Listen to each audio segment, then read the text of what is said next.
இன்னைக்கு நம்ம பார்க்க போகிற டாபிக் என்னன்னு பார்த்தீங்கன்னா who is called as hackers. ஹேக்கர்ஸ்னால் யாருன்னு நம்ம பார்க்க போகிறோம். இவங்க எதுக்காண்டி இந்த ஹேக்கிங்கை பண்ணுறாங்கன்னு பார்க்கலாம்.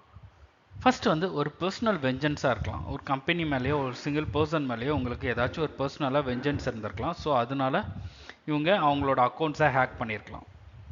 Next personal benefits.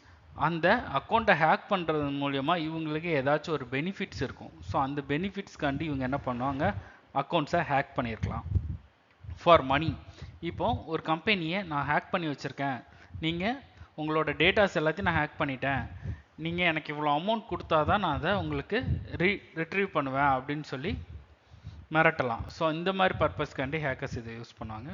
அடுத்து ஃபார் ஃபேம், ஏதாச்சும் ஒரு பெரிய கம்பெனியை நான் ஹேக் பண்ணிட்டேன், ஸோ அது மூலிமா எனக்கு ஒரு நேம் கிடைக்குது அப்படிங்கிறதுக்காண்டி என்ன பண்ணலாம், இந்த ஹேக்கர்ஸ் இந்த மாதிரி வேலையை பண்ணுவாங்க.